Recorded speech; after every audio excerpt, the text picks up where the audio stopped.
Hello, welcome. Bit of an overview of using a pickable board. So what we're kind of aiming for on here is to actually get to the point where I've got my whiteboard, I've got my players that I could be moving around on here, I've got the ball that can be kind of put in play, anything else on this side as well, and then if I kind of need to put any arrows or something like that, I can as well.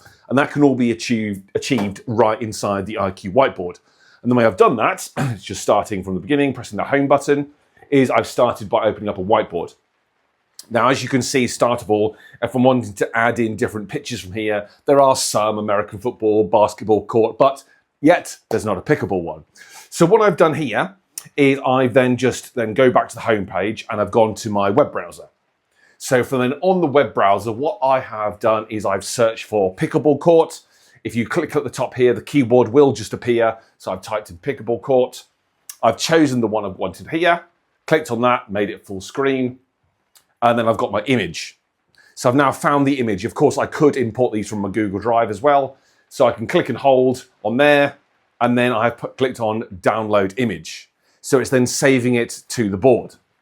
I've done the same with a ball itself. So I've searched for one, found it here, clicked on download that one as well. So both of those are then going to be saved into my download folder. That is then storing them on the board itself.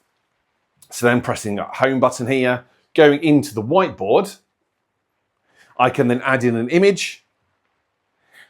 I'm going to click, rather than searching for the web, I'm going to click from the board itself. Click on the gallery, and then all the images that I've previously saved are going to be then on here. So you can then build the bank of images of players, of balls, of rackets, of whatever it might be. So this is the actual court itself. Now you can see it's come in a little bit small. So I'm just going to move it and then click on it just to enlarge it. I'm going to make it a little bit bigger as well. Put it into place. You can see it's still a little bit not quite big enough, so let's build that on there. That's in place now, excellent. And then at the top here, I can lock it so I don't then move the court around. So click and then lock it. So now if I move it, I'm moving the whole canvas. You can see the kind of those lines appear. To stop those lines appearing, I can click on these three dots and lock the canvas as well. So now nothing moves around. So now I've got my court in place. The same way, picture, it's from the board already, so click on my gallery. I'm now going to click on the ball. I can move that into place here, pinch to zoom if I need to move it around, and you can see that is on there. And that is a PNG file as well, so it's actually got the see-through holes. Excuse me. So let's leave that one on there. And then for the players, I could bring down a top-down picture or anything from there. Here, I've just added in a small circle that I can then add that to be my player. Let's just do the fill color of white as an example. And then the line color for this one, I want it to be red. Click on that one. I can duplicate it. So then I've got two. And then duplicate one for the other side. And then on this one here, I'm just going to change the line color to, not purple, that doesn't really show up, green. And again, and duplicate that one. And then I've got two green players, two red players in there, and then I can play it in that sense there. That will then be on the board, that's saved on the board. Pressing that home button again down to the bottom.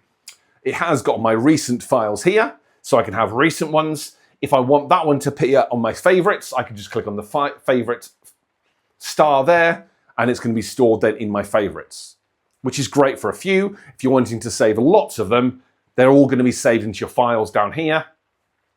And then in your files, they'll be all in your My Files in the whiteboards there. Or if you're then going to downloads, you've got then all those other ones as well.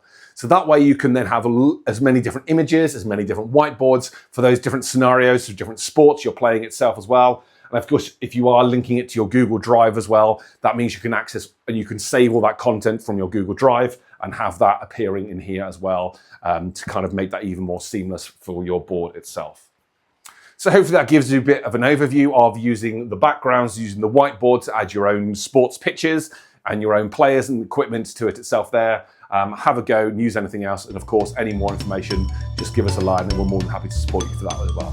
Thanks very much.